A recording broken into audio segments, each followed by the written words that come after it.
억울함이 있다면요.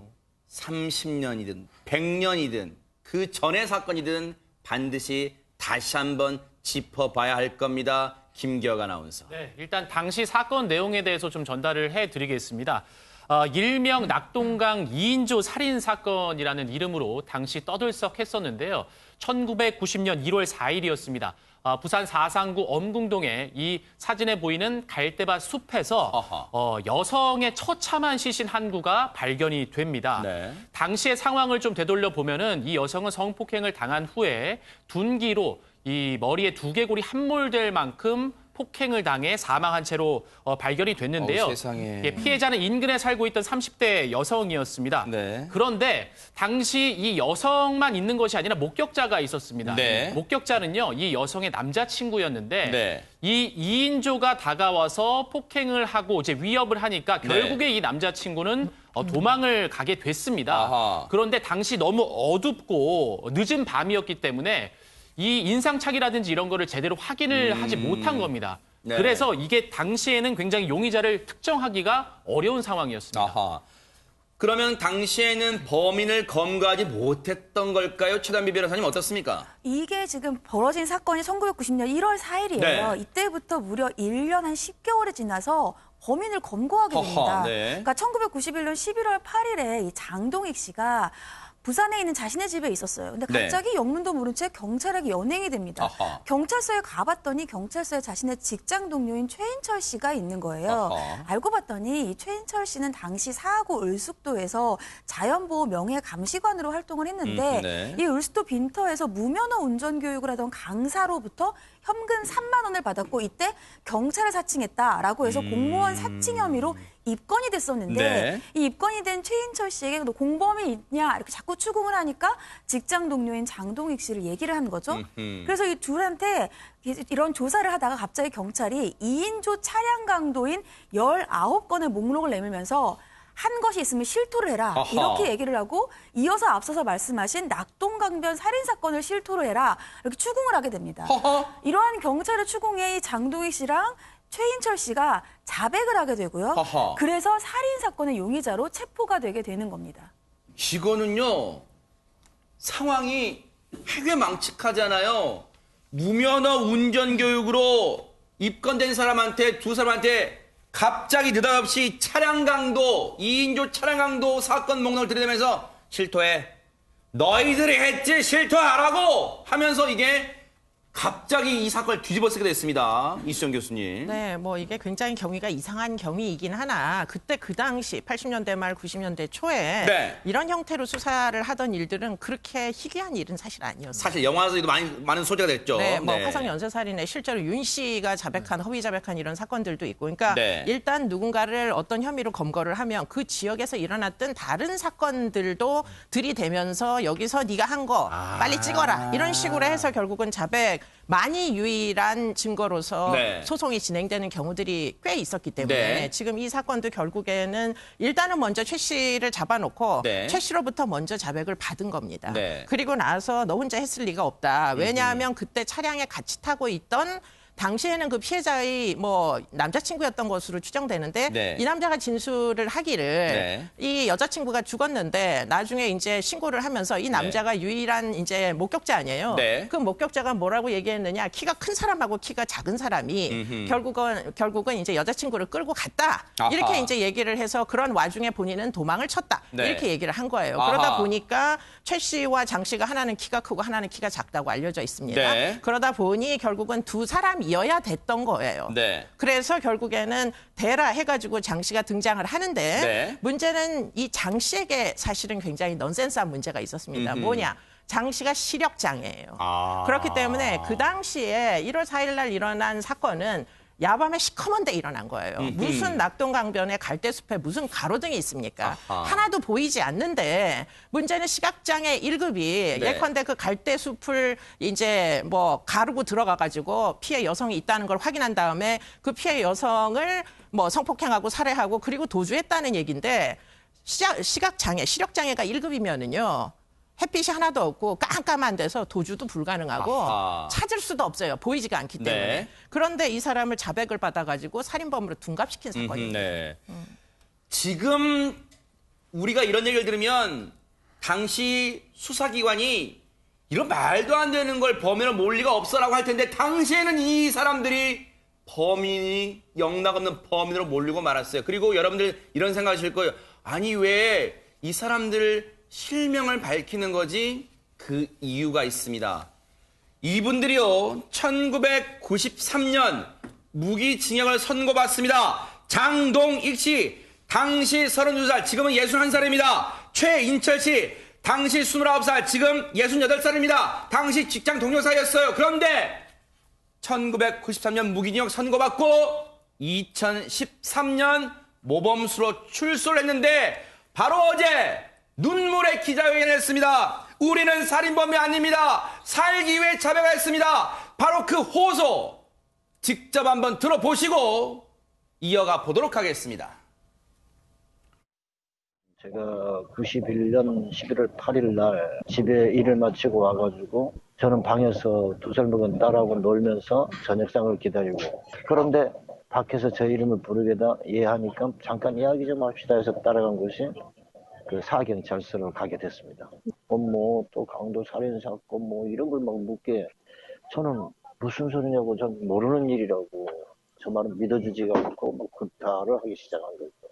경찰이 뭐라고 하면은 아이라고 할 수가 없고 예의 소리가 나올 수밖에 없고 경찰들은 말을 못하니까 손가락을 까딱거리라 하거든요. 그 손가락을 안 움직일 수가 없어요. 그 손가락을 움직이게 되면 이제 인정한 걸로 해가지고 4일을 당하고 고문을 당하니까 살기 위해서 불러주는 대로 쓰게 되고 또 그게 진술서가 돼가지고 그에 따라서 또 공소장이 만들어지더라고요. 여러분 들으셨어요? 설마 이런 일이 라고 설마 그랬을까?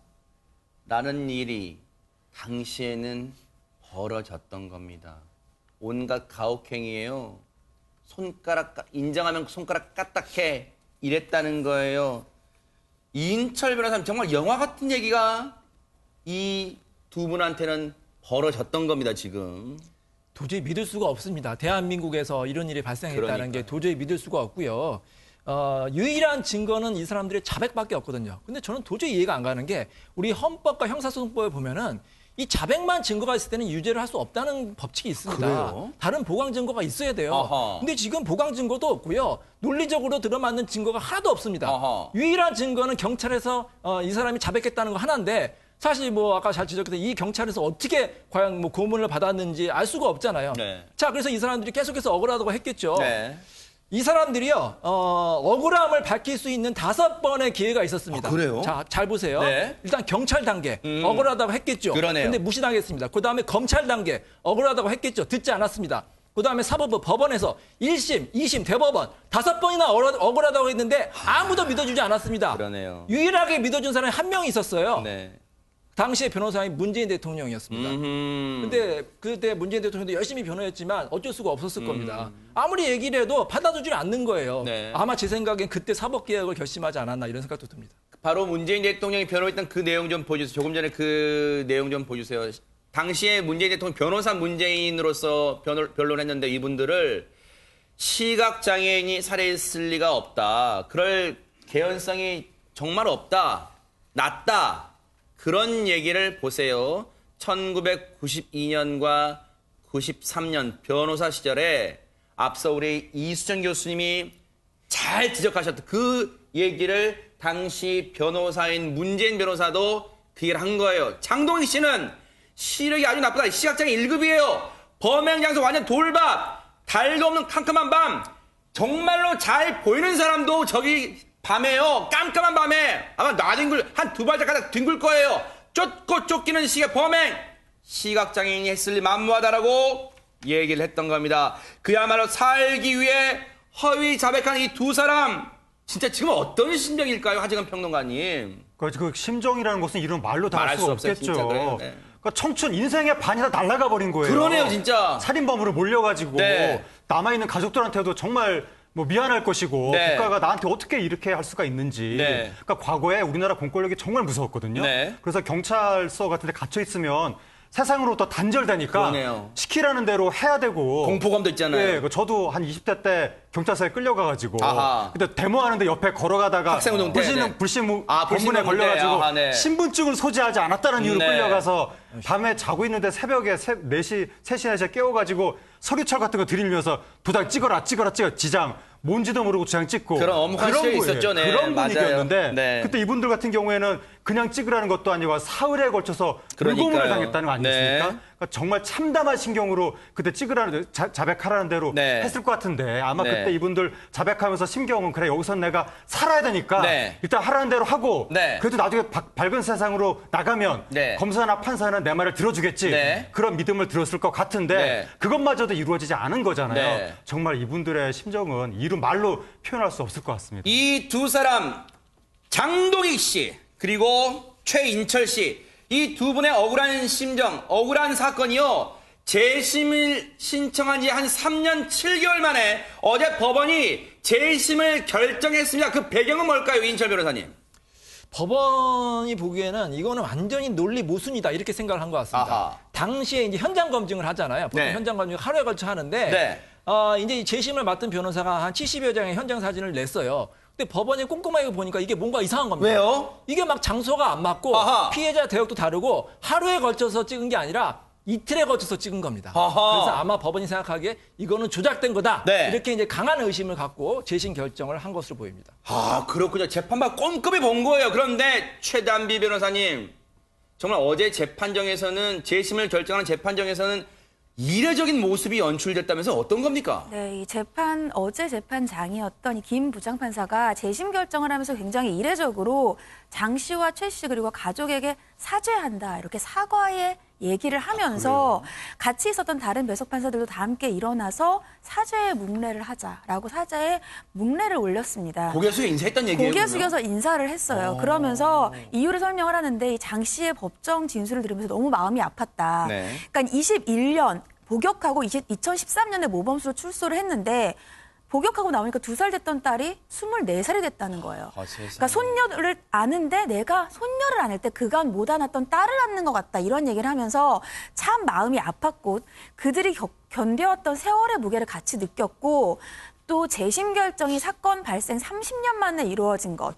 너무 오래 걸렸다. 이 30년간의 가혹행위를 호소했는데 사법부의 일원인 재판부가 이제서야 재심 결정을 내린 것에 대해서 나도 사법부의 일원이니까 늦어진 응답에 대해 사과의 마음을 전한다라면서 고개 숙여서 사죄의 마음을 표현을 했습니다. 이런 점은 재판부도 법관이기 전에 인간이라는 점을 좀 보여줬네요. 이 법관도 눈물이 있다는 걸 보여준 것 같아요. 정말 감동받았는데요. 그러니까요. 사실 이 김 부장 판사님이 잘못한 건 아니잖아요. 네. 본인이 재판한 것도 아닌데. 그러니까요, 네. 저도 이제 변호사 생활하면서 물론 요즘에 많이 나아졌지만 하나 아쉬운 게 있습니다. 너무 기록만 보려고 해요. 이 수사 단계에서부터 그냥 기록만 네. 보고 억울하다고 말을 하면 제발 좀 말을 좀 들어줘야 되는데 사람의 네. 눈을 맞추면서 말을 들어야 되는데 기록에 보니까 아마 법원도 그랬을 거예요. 당시 법원도 기록에 경찰에 보면 자백하지 않았느냐. 왜 이제 와서 다른 소리를 하냐. 그래서 아마 귀를 닫았던 것 같아요. 아하, 네. 그때만 해도 정말 피고인들이 억울하다고 했을 때 그 말 한마디만 그러니까요. 진정으로 들었으면 이렇게 억울한 여러분 생각해보면 20년의 시간이 맞아요. 우리 인생에서 가장 중요한 건 돈도 아니고 시간이에요. 20년이나 시간을 어떻게 보상할 겁니까? 그러니까요. 그렇다면 이수정 교수님, 재판부는 어제 재심을 결정했다는 것은 거의 이 두 사람에 대해서 이제 무죄 취지로 재심 결정한 것 같아요. 그렇다면 낙동강의 당시 살인 사건의 진짜 범인을 못 잡는 거예요. 그럼 지금? 근데 그때 네. 그 이제 수사 기록에 보면 제가 2016년도에 어떤 다른 방송사에서 기록을 다 갖고 와서 저도 그 내용을 봤는데 아, 그랬어요, 네. 피해자의 손톱 밑에 살점이 있었어요. 몸싸움을 하니까 아무래도 피해자는 여러 가지 증거를 남기지 않습니까? 손톱 밑에 살점이 있었는데 그 살점에 해당하는 남성이 존재합니다. 아하. 그게 다름 아닌 바로 그 차량에 같이 탔던 남성이에요.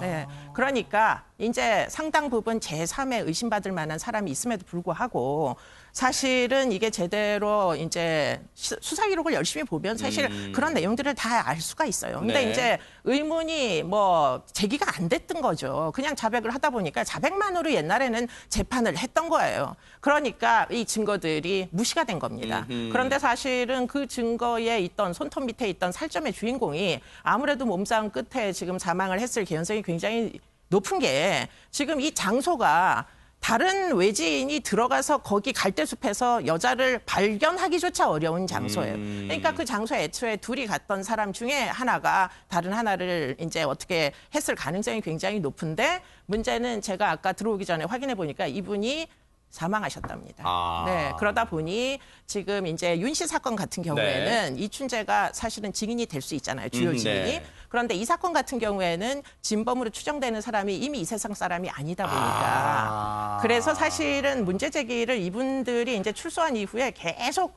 이제 하셨는데 네. 그러니까 2013년도에 출소를 하셨거든요. 네. 근데 지금까지 재심이 안 됐던 이유가 그런 여러 가지 이유가 있어가지고 이제서야 이제 재심이 시작되는 것으로 네. 보입니다. 진범은 못 잡게 됐지만요. 그래도 이 두 분의 억울함을 반드시 풀어줄 수 있는 계기가 마련돼서 그야말로 다행이라는 생각도 해봅니다.